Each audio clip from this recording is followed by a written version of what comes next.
নমস্কাৰ। আশা কৰিছোঁ সকলো কুশলে আছে। মোৰো বহুতেই ভাল। আজি আমাৰ টপিক হৈছে আমাৰ মনৰ অহংকাৰ ভাৱ আমি কেনেদৰে নাশ কৰিব পাৰোঁ অতি কম দিনৰ ভিতৰতে। আমি অহংকাৰ ভাৱ নাশ কৰিবলৈ পোনপ্ৰথমে আমি গুৰুত্ব দিব লাগিব এটা কথা মনত ৰখাত যে জন্মিলে মৃত্যু হ'বই। সেইটো চিৰসত্য। আমি লাগিলে যিমানে উচ্চ পদবীত অধিষ্ঠিত নহওঁ লাগিলে, যিমানে আমি ডাঙৰ কাম নকৰোঁ লাগিলে, আমাৰ কিন্তু এদিন মৃত্যু হ'বই। আমাৰ বাৰ্ধক্য আহিব, তাৰপিছত এদিন মৃত্যু আহিব। গতিকে আমি এই কথাষাৰ সদায় মনত ৰাখিব লাগে। আমাৰ অৱচেতন মনত সুমুৱাই ৰাখিব লাগে যাতে জন্মিলে মৃত্যু হ'বই জীৱৰ ক্ষেত্ৰত। গতিকে পোনপ্ৰথমে আমি এই কথাষাৰ আমি মনত ৰাখিব লাগে। দ্বিতীয়তে আমি সময়ক ভয় কৰিবলৈ শিকিব লাগে। আজি মই এতিয়া এজন 25 বছৰীয়া যুৱক। মই আজি মনত ৰাখিছোঁ যে মোৰতো সদায় 25 বছৰ হৈ নাথাকে।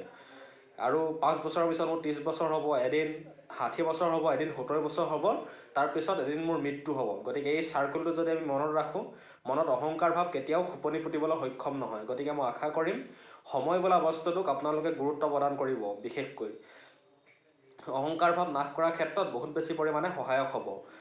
আমি উদাহৰণ হিচাপে আমি ল'ব পাৰোঁ APJ Abdul Kalam sir, Ratan Tata sir, সুধা মূৰ্তিৰ দৰে মনীষীৰ জীৱনী যদি আমি অধ্যয়ন কৰিবলৈ চেষ্টা কৰোঁ, তেন্তে আমি বহুত কথা আমি জ্ঞাত হ'ব, যাৰ ফলশ্ৰুতিত আমাৰ অহংকাৰ ভাৱ নাশ হোৱাৰ ক্ষেত্ৰত কিছু পৰিমাণে হ'লেও সহায়ক হ'ব বুলি মই ভাবোঁ। গতিকে আমি তেনে যদি মহান লোকসকলৰ জীৱনী আমি অধ্যয়ন কৰিবলৈ চেষ্টা কৰোঁ, তেন্তে আমাৰ অহংভাৱ নাশ কৰাৰ ক্ষেত্ৰতো বহুত বেছি পৰিমাণে সহায়ক হ'ব। গতিকে মই আশা কৰিম আপোনালোকে সেই মনীষীসকলৰ জীৱন কাহিনী অধ্যয়ন কৰিবলৈ চেষ্টা কৰিব আপোনালোকৰ জীৱনকালত, আপোনালোকৰ যৌৱন অৱস্থাত। তেতিয়া ফলশ্ৰুতিত হ'ব কি আপোনালোকৰ মনত পৰা অহংকাৰ ভাৱ দূৰ কৰাৰ ক্ষেত্ৰত বহুত বেছি পৰিমাণে সহায়ক হ'ব।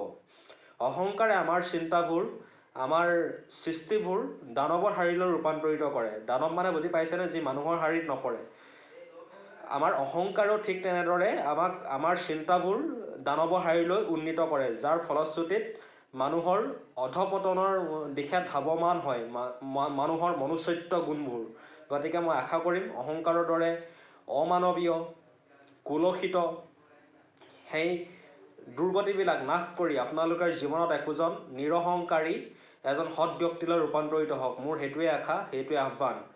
আমি মৃত্যু হ'লে হিন্দু যদি হয়, এতিয়া মই আজি হিন্দু, মোৰ যদি কাইলৈকে মৃত্যু হয় মোক জ্বলাই দিব। আপুনি যদি মুছলমান হয় তেন্তে আপোনাক কবৰ দিব। সেইটোৱে ডিফাৰেঞ্চ, তাৰ বাহিৰে একো ডিফাৰেঞ্চ নাই। গতিকে মই আশা কৰিম অহংকাৰ ভাৱ দূৰ কৰাৰ ক্ষেত্ৰত এই কথাবিলাকো মনত ৰাখিব যে মোৰ যদি মৃত্যু হয় মোক জ্বলাই দিব, জ্বলাই একেবাৰে ছাৰখাৰ কৰি পেলাই। মই বহুত খৰি দিয়া জেগাত উপস্থিত থাকি দেখোঁ, খুব দুখ লাগে, দুৰ্দশা হয় যে জীৱিত অৱস্থাত মানুহজন ইমান দপদপাই থাকে, কিছুমান অহংকাৰত মত্ত হৈ থাকে, মৃত্যু হ'লে সেই ব্যক্তিজনৰ শৰীৰটো একেবাৰে যেতিয়ালৈকে গলি গলি শেষ হৈ নাযায় তেতিয়ালৈকে জ্বলায়ে থকা হয়। গতিকে কেনেকুৱা এটা চাৰ্কুল, অহংকাৰ কৰি আমি কি লাভ পাম? গতিকে মই আশা কৰিম এই কথাবিলাক যাতে আপোনালোকে গুৰুত্ব প্ৰদান কৰে। গুৰুত্ব যদি প্ৰদান কৰে তেন্তে লক্ষ্য কৰিব আপুনি নিৰহংকাৰী হৈ নিজৰ জীৱনটো সুন্দৰকৈ পৰিচালিত কৰিবলৈ সক্ষম হৈছে। আৰু আমাৰ মুছলমান হ'লেতো কবৰ দিব ধুনীয়াকৈ শেষ। কবৰ দিলে মোৰ মানুহজনে কষ্ট নাপায় যেনহে লাগে কিছু ক্ষেত্ৰত। মই বাৰু মৰিলে মোক জ্বলাই দিবলৈ মই নিদিওঁ, মই দেহদান কৰি থৈ যাম। দেহদান মানে বুজি পাইছেনে? মোৰ যেতিয়া মৃত্যু হ'ব মোৰ শৰীৰটো যিবিলাক অংগ, এতিয়া চকু দুটাৰ পৰা দুখন কৰ্ণিয়া সংগ্ৰহ কৰি দুজন অন্ধ ব্যক্তিয়ে দেখিবলৈ সক্ষম হ'ব। ঠিক তেনেদৰে আৰু বহুতকেইটা অংগ আমি শৰীৰৰ পৰা ট্ৰেন্সফাৰ কৰি বেলেগ মানৱৰ শৰীৰত সংযোজিত কৰিব পৰা যায়। এজন ব্যক্তিয়ে 7জন ব্যক্তিৰ জীৱন ৰক্ষা কৰিব পাৰে, 7জন জীৱিত ব্যক্তিৰ।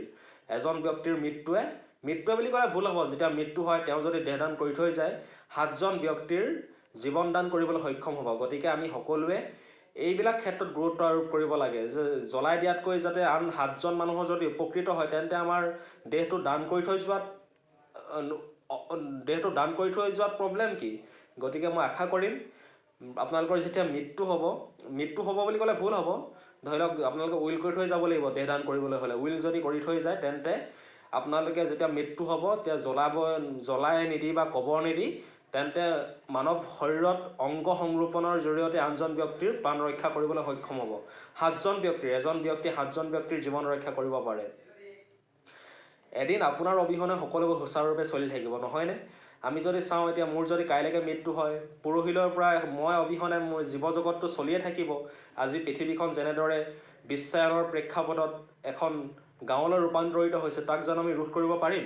মইতো নাথাকিলেও কাইলৈৰ পৰা জীৱ জগতখন আজি যেনেদৰে চলি আছে এদিন দুদিন দুখ কৰিব, মা দেউতাই দুখ কৰিব, তাৰ বাহিৰেতো এদিন সমাজে পাহৰি যাব। গতিকে আমি এইবিলাক কথা আমাৰ অৱচেতন মনত সঞ্চিত কৰি ৰখাটো ভাল। তেতিয়া মনত কেতিয়াও অহংকাৰ নহয়। এদিন আপোনাৰ অবিহনেও যে সকলোবোৰ চলি থাকিব, এই কথাটোৰ পৰাই আমি প্ৰমাণ পাওঁ যে আমাৰ মানৱ শৰীৰটো দুদিনীয়া জীৱনত অহংকাৰ কৰি একো লাভ নাই। গতিকে নিৰহংকাৰীভাৱে নিজৰ জীৱনটো মহীয়ান কৰি তোলক। মই সেইটোৱে আহ্বান জনাইছোঁ সকলোকে। আমি সদায় ভৱিষ্যতদৰ্শী হ'ব লাগে। ভৱিষ্যতদৰ্শী মানে বুজি পাইছেনে? আজি যদি মই চিন্তা কৰোঁ, মোৰ এতিয়া বৰ্তমান বয়স 25 বছৰ, আৰু যদি 100 বছৰ পিছত পৃথিৱীখনত কি হ'ব সেই চিন্তাটো যদি মনত কেতিয়াবা কৰোঁ, তেন্তে দেখিম যে 100 বছৰ পিছত মই নোহোৱাকৈ পৃথিৱীখন কি ধুনীয়াকৈ চলি আছে। মই যদি আকাশৰ তৰা হৈ যদি চাব পাৰোঁ তেন্তেতো চামেই। কোনোতো নাজানো এতিয়া কি হ'মগৈ মৃত্যুৰ পিছত। গতিকে আশা কৰিম এইবিলাক কথাটো আপোনালোকে গুৰুত্ব আৰোপ কৰিব যে 100 বছৰ পিছত যদি কি হয় বুলি চিন্তা আপোনালোকৰ মনত প্ৰশ্নটো কৰি চায়, তেন্তে দেখিব যে এটা শূন্যতা, বিৰাট শূন্যতা। যদি আপোনালোকে সৎ কাম কৰি থৈ যায় আপোনালোকৰ মৃত্যুৰ পিছতো আপোনালোক জীয়াই থাকিব। যদি অহংকাৰ কৰি দৰ্প কৰি থৈ যায় তেন্তে কিন্তু আপুনি মৃত্যুৰ দুদিন পিছতে আপোনাক সমাজে পাহৰি যাব। এইটোৱে চিৰসত্য, এইটো 100% নিশ্চিত। গতিকে এই প্ৰশ্নটো আমি কৰি চোৱা উচিত যে আজিৰ পৰা 100 বছৰ পিছত পৃথিৱীখনত কি হ'ব। তেন্তে কি দেখিম? এটা শূন্যতা দেখিম। মই অবিহনে পৃথিৱীখন কি ধুনীয়াকৈ চলি আছে। যদি তৰা হৈ চাব পাৰোঁ চামেই, যদি নোৱাৰোঁ তেন্তেতো একেটা কথাই হ'ব। গতিকে আশা কৰিম এইবিলাক কথা যদি আপোনালোকে চিন্তা কৰি চায় তেন্তে মনত কেতিয়াও অহংকাৰভাৱে থিতাপি ল'ব নোৱাৰে, যাৰ ফলশ্ৰুতিত আপুনি এজন মানৱ দেৱতাৰ শাৰীলৈ উন্নীত হ'ব। যাৰ ফলশ্ৰুতিত যদি এইবিলাক কথা চিন্তা কৰিব পাৰে আপোনাৰ সুবিবেচনাৰে। আমি সদায় ডাউন টু আৰ্থ হৈ থাকিবলৈ যত্ন কৰিব লাগে। ডাউন টু আৰ্থ মানে বুজি পাইছেনে? যে মাটিৰ মানুহ, আমি মাটিতে মিহলি হৈ যাম। এই প্ৰশ্নটো যিজনে সদায় নিজৰ মনত কৰিব পাৰে তেওঁৱেই ডাউন টু আৰ্থ ব্যক্তি বুলি তেওঁক কোৱা হয়, যে সদায় মাটিৰ মানুহ, মাটিৰ লগতে মিহলি হৈ যাম। গতিকে অহংকাৰ কৰি লাভ নাই। গতিকে আমি ডাউন টু আৰ্থ হৈ থাকিব লাগে সদায়। ডাউন টু আৰ্থ মানে বুজি পাইছেনে? যি মাটিৰ পৰশ, মাটিৰ সজীৱতা কেতিয়াও পাহৰি নাযায়, সেইজন ব্যক্তিক কোৱা হয়। লাগিলে তেওঁ বুৰ্জ খলিফাৰ একেবাৰে শীৰ্ষবিন্দুত তেওঁ লাগিলে পদাৰ্পণ কৰি থাকক, যদি তেওঁ মনত ৰখা উচিত যে বুৰ্জ খলিফা আজি ইমান ওখকৈ বনাব পাৰিছে কাৰণ তাৰ ভূমিভাগ সিমান তললৈকে পোতা হৈছে, যাৰ ফলশ্ৰুতিতহে বুৰ্জ খলিফা ইমান ওখকৈ বনাব পৰা গৈছে। যদি আমি এই কথা পাহৰি যাওঁ যে যদি ভূমিভাগক আমি অৱজ্ঞা কৰোঁ তেন্তে কিন্তু বুৰ্জ খলিফা বাগৰি পৰিব। বুজি পাইছেনে মই কি ক'বলৈ বিচাৰিছোঁ? যে আমাৰ শিপাডাল টান হ'ব লাগিব। শিপা টান কৰিলেহে আমি দেৱতাৰ শাৰীলৈ উন্নীত হ'ব পাৰিম। ডাউন টু আৰ্থ হৈ থাকিব পাৰিলেহে আমি মানুহৰ পৰা পৰিৱৰ্তিত হৈ দেৱতাৰ শাৰীলৈ উন্নীত হ'ব পাৰিম। গতিকে আমি এই কথাবিলাকো মনত ৰখা উচিত প্ৰতিজন ব্যক্তিয়ে।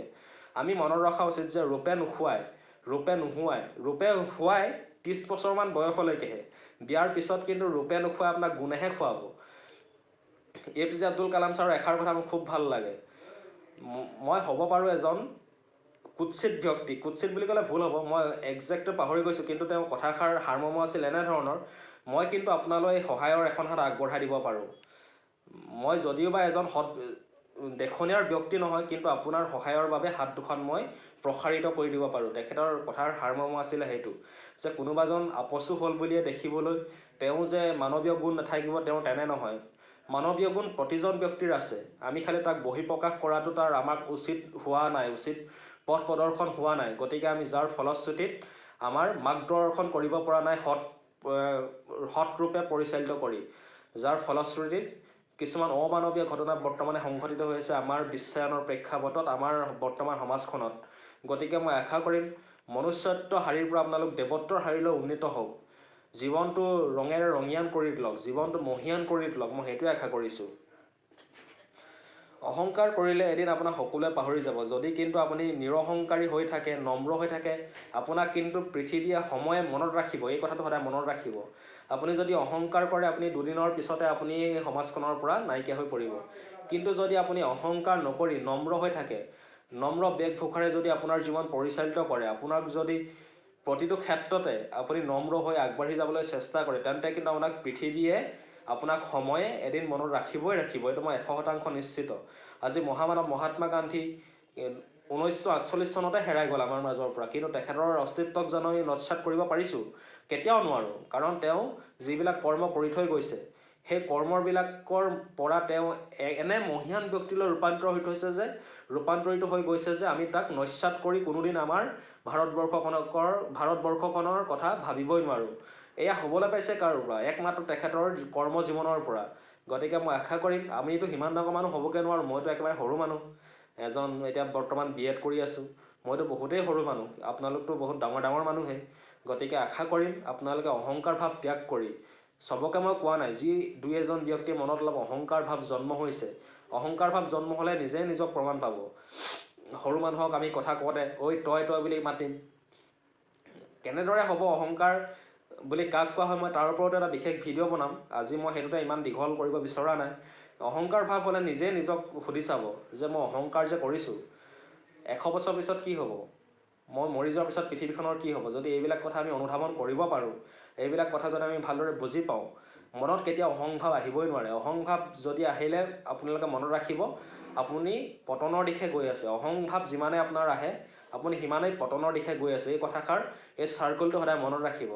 গতিকে আপুনি অহংকাৰ ভাৱ ত্যাগ কৰি, যিসকলে কৰিছে অহংকাৰ ভাৱ, সেই অহংকাৰ ভাৱ ত্যাগ কৰি আপোনালোক দেৱত্বৰ শাৰীলৈ উন্নীত হওক, মই সেইটোৱে আশা কৰিছোঁ।